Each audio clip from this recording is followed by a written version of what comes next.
Hi, Adam Lambert. Hi, Adam Lambert. Oh, hello.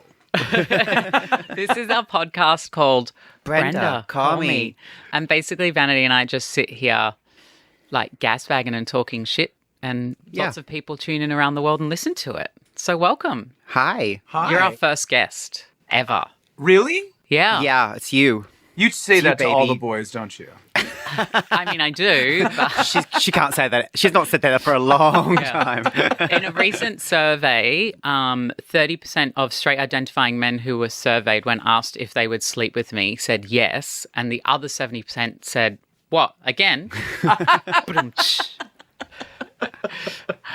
So basically, well, we've never had a guest before, so we don't quite know what that means. But we do want to tell you that each week on the podcast, have you ever heard of Polari? That sounds very familiar. It's like a old gay rhyming slang that was from more the used in the UK, UK. right? Yeah. Yeah, I have heard of it. Yes. In the name of queer history, each week we have a Polari word that we tell our audience, and we try and use it throughout the podcast to sort of just reintroduce that queer history. And this week's word is very appropriate because it's Dolly Ecaf, which means beautiful face. Pretty face. Pretty Dolly face? means pretty. Yeah. Aww. So we can assemble a sentence of words and say it's Bona to Vada, your Dolly Ecaf, Adam Lambert, which is it's lovely to see your pretty face. Namaste. Were your last gigs in Australia with Queen, like right before the pandemic and the bushfire relief? Well, my very last We gig, saw I did you. a show for my birthday at the here in LA. Roxy. It was really nice to be on stage with a band and work, Yeah. and sing. It's been a weird year, but You just look so glamorous, by the way, in your Roxy show. Yeah, Brenda messaged me and was like, oh, this is so good. And he just looks so glamorous. I mean, think about it. It's a year of not getting to dress up, so I put the whole year everything. on, basically, that I missed, Hey, And I also had to cover. cover up the whole year of sitting on the couch, so that was another level of it, So there you go. Lots of layers. But yeah, the gigs in Australia, tell us about those. Was that was right before it all ended? Yeah, that was the last big thing we did. It was so fun. It was an amazing tour. We've done Australia before. We've come down there, Queen and I, but we usually do indoor venues, and this was just like a whole other level. This was doing outdoor stadiums and triple, quadruple the amount of people that we're used to performing in front of, or at least I'm used to performing in front of. This is Queen in their heyday. They're used to this. But I was blown away, and the audiences were like super warm and singing along and having a good time. And it was just like the cool thing with them about being on tour with them at this point is that it's for more or less, we do the same songs now for the last 8 years because it's their big hits catalog, right? So when I get on stage, I get to just kind of like enjoy myself. I know the material. I know how to sing it on a good day or a bad day. And now I can just really unwind and like let loose and be free. There's not many people who could say they know how to sing Queen on a bad day, but you are one of those people. Like, just there's such comfort. When you listen to some singers and you're always like, oh, are they going to hit it? Are they going to hit it? You are not that singer. You, as an audience member, you're just like, you're so comfortable. It's like being wrapped free. in cotton wool. Oh, Absolutely. Thank you. Because we came and saw the show at Homebush. Yeah. And that's right. we were gonna stick around and say hello afterwards, but we were in like the like little craft services room, and it was just like overhead fluorescent lighting. Oh, and, that's like bottles of Homophobic beer, lighting. and we You were mean. like, That's what I call homophobic Yeah. lighting. Yeah. yeah, Plastic cups. plastic cups, beer, and overhead fluorescent I'm lighting. so We were sorry like, oh. that we weren't able to entertain at the right level for you. I apologize. Your apology accepted. Yeah. And the show was amazing. You were amazing. Like Yeah. we'd often sort of just looked at each other and went, "Oh my god, like Yeah. that's just phenomenal." But when I want to ask you, like, do you have bad days? Like as a singer? Oh, yeah. Like yeah. I mean, obviously every singer has bad days, but I mean, your voice just seems like it's rock solid. Like it's just. I think it's one of those things like always ask there. ask any singer. It's like you're your own worst critic, and if you're struggling with something, chances are other people can't hear that. But Yeah. I mean, when you're on tour, it's just a lot of singing. Yeah. Yeah. I was going to ask you because, I mean, I know you started out in musical theatre. Do you think musical theatre was like a good training ground for you as like preparing yourself for the hard slog of being a professional entertainer on tour? Absolutely. I mean, obviously the big difference is in theater you have an understudy. In theater, Yeah. if you're sick or if you've hurt yourself, you can call out of the show and someone will fill in. But that's the biggest thing with touring. That's the big pressure of touring, is that you can't really do that. You have tons of people that bought tickets. You have a lot, riding on your shoulders. So More pressure. Yeah, it's a different level of like expectation. But I think the work ethic of getting on stage and selling it every night, that did help a lot. And I'd imagine I don't know, my voice is like a delicate flower. Like I can't go into a nightclub Delicate my flower. voice is but like if I go out just for like a drink and I have to sing a show the next day, I can't. Like on tour, do you have to just be really boring when you have shows the next day? It's funny. I think it depends on the material.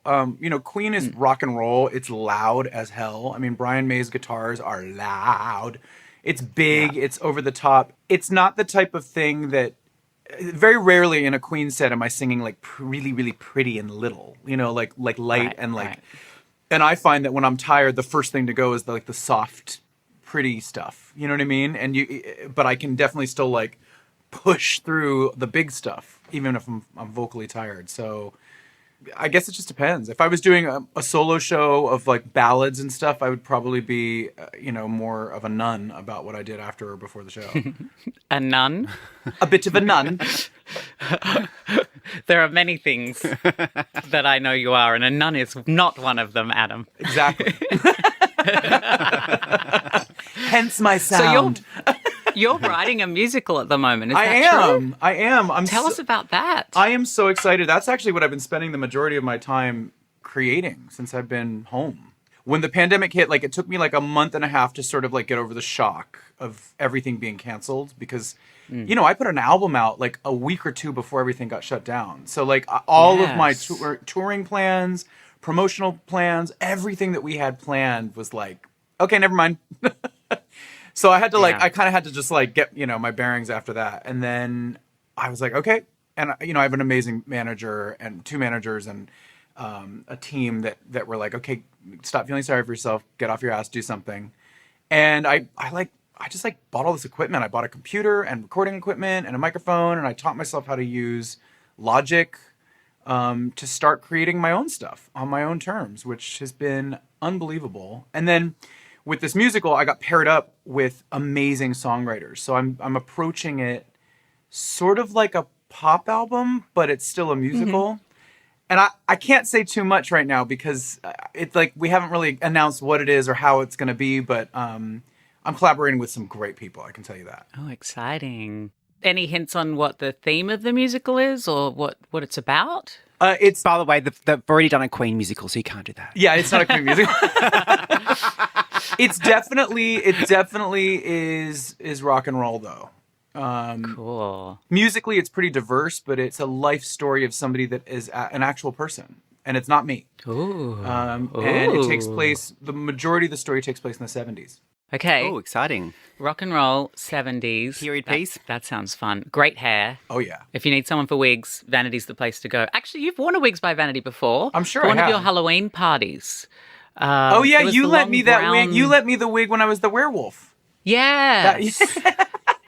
For people listening, Adam is well known in Los Angeles for having iconic parties. Halloween parties, New Year's Eve parties, birthday parties.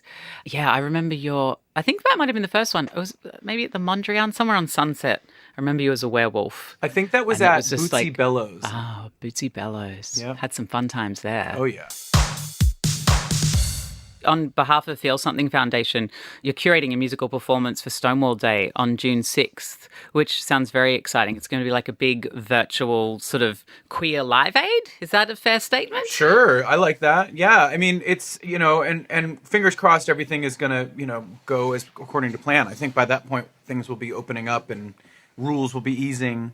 It's going to be like, we're putting together an amazing bill of performers to do this concert, and it's all circling around the themes of inclusion and equality, all the things that Gay Pride celebrates.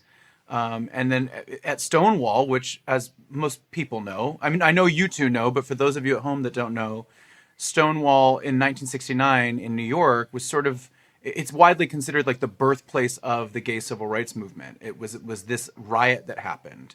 And of course, we all now have been reminded, which is very important to note, that this was really led by people of color. This was, trans people of color, for that matter. So this is like, in many ways, I feel like we're entering this like full circle kind of historical moment to where we're at right now, because it in so many ways echoes a lot of the things that were going on in the late 60s, here in America anyway. And it's interesting because it's like the same, we're fighting for the same things again, So the fight is not over, and that's why it's so important this year. It's fascinating, isn't it? Because in that era, there was like gay liberation, there was women's lib, there was the civil rights movement, and we really, like just this week in Australia and in the UK, there's been huge women's marches talking about a lot of those same issues about the way women are treated in the workplace and demanding respect and safety in the workplace. And obviously the Black Lives Matter movement all around the world has been so massive. And,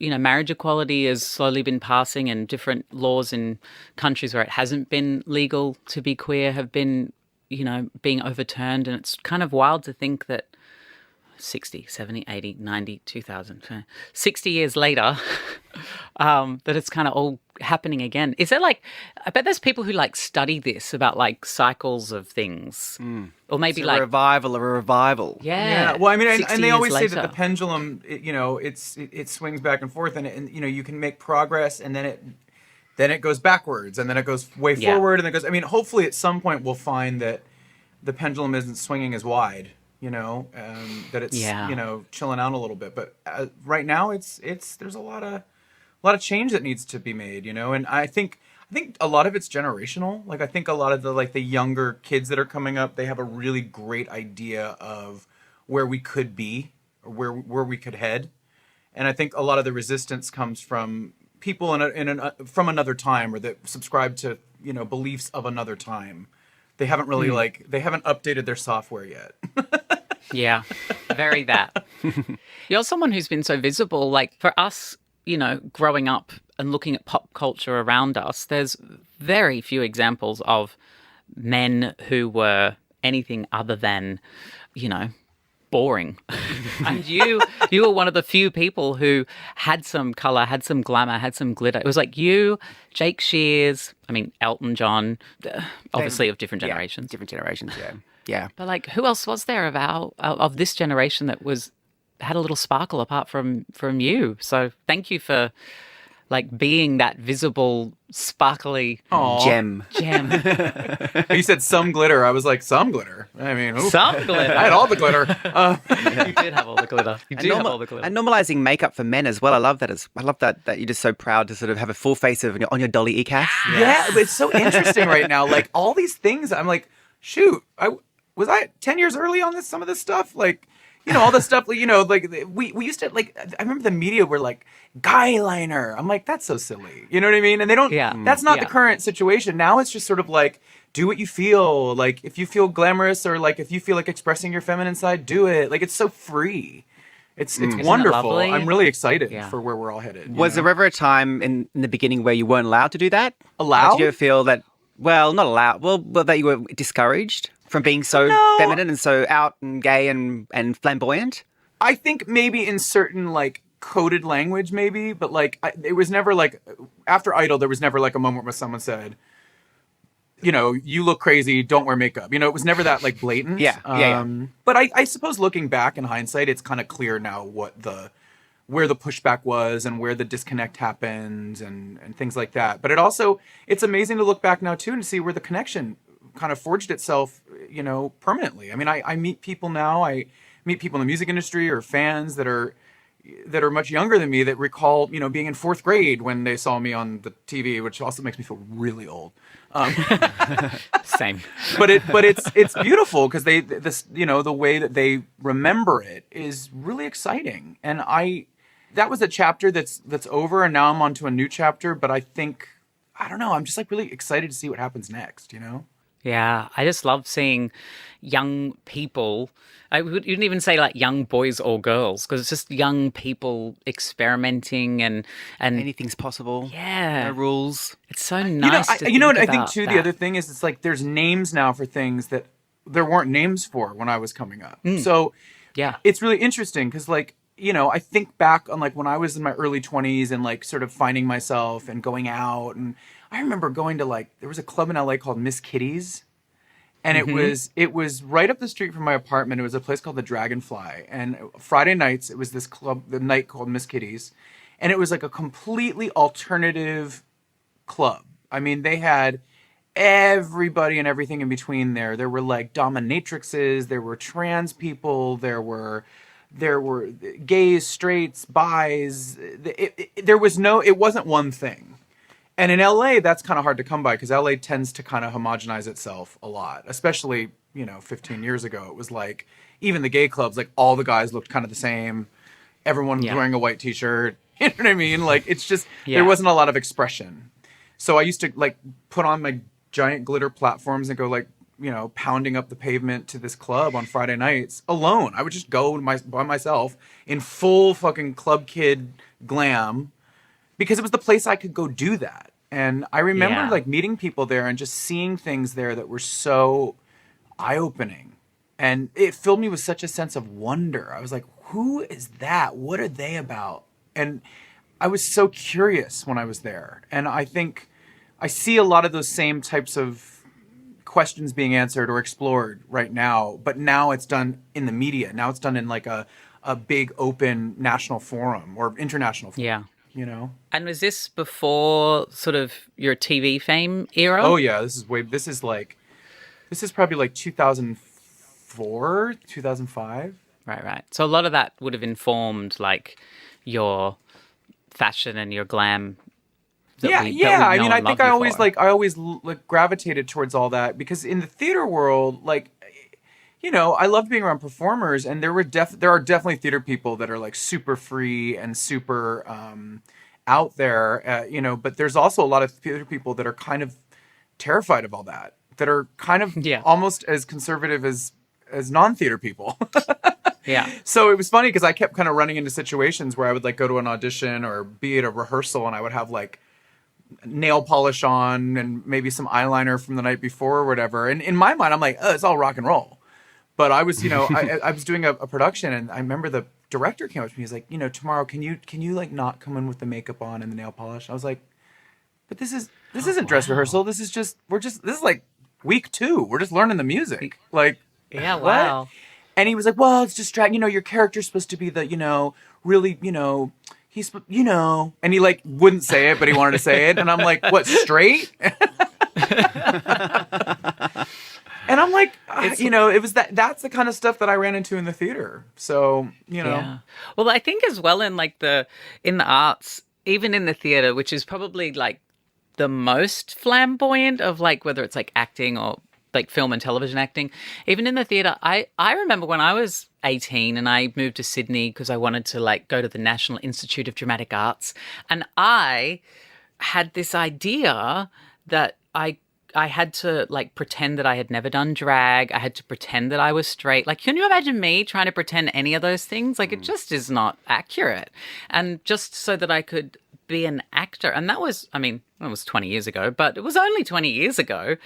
Oh God, it doesn't feel like she was 20 years only ago, 19. Yeah. Well, and it's crazy. If you think about it, it's crazy what drag has done. Because 20 years ago, drag was sort of just a thing in the clubs. It was sort of like, it wasn't a career. It was just a thing. The asshole of the entertainment industry, as it we was. affectionately And it's just called amazing how that industry has turned around. Because now it's like a bona fide like career choice, you know? Yeah. Yeah. Look at us. Yeah. We're professional podcasters. Exactly.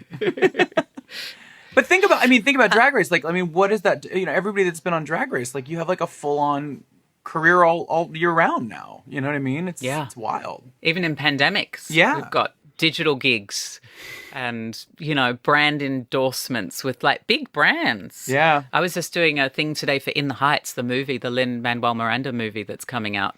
And they were like, would you talk about this on your social media? And I was like, yes, absolutely. I want to watch this movie. I know. I just saw the trailer for it last night. It looks amazing. It's so good. Yeah. And Anthony Ramos, who I watched him in She's Gotta Have It, which was this great show on Netflix that I found. And he was in A Star Is Born, right? Yes. Yeah, he was the friend. Yeah, yes, yeah. he was. Do you know what's funny is that this is a fun thing for the podcast that I auditioned for that part in Star is Born. Oh, wow. And We want to see you in more movies. well, I'd love to. That would be great. But it was so funny to me because I got the side. They told me about it. They're like, "Oh yeah, she's gonna have like a gay best friend." I was like, "Okay, that'd be cute." And then I got the script, and it was like he was a Latin American character. Like he was like a Latino character. You know, his name was Latino. A lot of the slang that he was using, he was calling her mommy and like all this stuff. And I was like, "Now, how is this gonna work?" Yeah. Should I just not go to the audition? This is not my part. No, especially, these days we are increasingly more woke on the issues of race and what's appropriate. Yeah, in well, I film mean, and they weren't going to television. cast me anyway. They weren't going to cast anybody that wasn't that guy, so Wasn't Latin. it made me laugh. I thought it was very funny. I'm like, I don't want to waste anybody's time. Do you still have things though? Because obviously you're a huge success in the music world. In the acting world, would you still think in your mind, oh, maybe I should still go to this audition to be seen by the casting people and by the powers that be? Yeah, I think you have to. I mean, especially if you're not like a known player in that space. I've definitely been trying to audition for things here and there that come up. I did that. I did Moonbase 8, which was this TV show on Showtime. I did an episode of, which was really fun. And Rocky Horror. Rocky Horror, and I did Glee. You remember Yes. I did the season of Glee. That I learned a lot. I learned a lot from that cast and like watching everybody work, because I hadn't really done any on-camera acting before. Glee is one of those game changers as well. Like, we forget, I think, how much of a game changer Glee was when it first came out. Absolutely. I mean, Exploring queer even issues. the I forget what season it was, but when Blaine and Kurt kissed for the first time. I think that was some sort of milestone. It's like there hadn't been a gay kiss on primetime TV before between two men. There'd been a couple with two women, and there had been one with two men on like a soap, but it was like not primetime. It was daytime TV. So it was interesting because like that was not that long ago. So can we expect an invite to the Adam Lambert Halloween 2021 extravaganza Dragapalooza? I would love to have another Halloween party. Maybe we need to do it right this year again. That would be fun. That would be really fun. But how was Mardi Gras? It was perfect. Yeah. Amazing. Oh, Vanity good. Vanity wasn't coming to Mardi Gras because it is a beast that An tempts uncontrollable her. beast. But because it's COVID and because it's the pandemic, she decided that I couldn't miss it. Yeah. I couldn't miss it. It was, and it was everything it was supposed to be, and everything we were feared it would be. Well, I feel still like recovering from it. over the past couple of years, I was kind of like a little bit over going out. I was kind of burnt out on the nightlife, but now it's like all I want to do is I want to go out. So right. that's what it's going to be. I want to go out and I want to dance to Chromatica from the beginning to the end. Exactly. Like we need our club moment with Chromatica. We need it in the We club. do. That's what it was designed for. I was on a big gay boat ride the night before Mardi Gras, and the gays were dancing to Chromatica on a boat, which is That's it. technically I have danced to Chromatica, but it was just seeing the queer joy in everybody's faces when like Chromatica. I'm like standing up the top deck talking to this cute boy, and I could hear the strings from Chromatica 2 start playing, and I was like, I've got to go. Like, I don't care how hot you are. I, like ran down the stairs and then dropped into 911 and then I walked back up the stairs and he was like, oh, where did you go? And I'm like, I'm sorry. Oh my god. If you don't know, then you don't know. Oh my. Well, I can't thank wait to see you again. Hopefully we'll run into each other. We yeah. always do. You and I bump into each other on every side of the planet. It's We're wild. just like literally every city in the world that I've been to, I feel, even like random ones. Yeah. We've seen each other. We're just little Aquarian last- butterflies running around. Yeah. Yeah. I have a memory which is like, especially in Australia, they people get a kick out of. I mean, I like to count myself in this circle, but really it was you, Sam Smith, Nicole Scherzinger, and I was there as well. We were on, what's that club called where Jodie used to throw parties? It's got like a sandy floor. Oh, like the floor Mahiki. is sand. No, not Mahiki. Dollar Baby. I can't remember the name of the club. Oh, but yeah, anyway, yeah. everyone was a like wild hanging night. up there in the VIP. Yeah. And then we were leaving, and Nicole Scherzinger was alarmed because my fake breast had come out a little bit. And she was like, girlfriend, breast. She like tucked it in for me. And I'm like, honey, I'm standing next to you. Ain't nobody papping me. Don't you worry. Poor Nicole probably thought they were real, Yeah. she was like, oh gosh, her implant has come through the skin and we need to get her to a hospital stat. I just picked up her breast from the ground. I don't know what happened.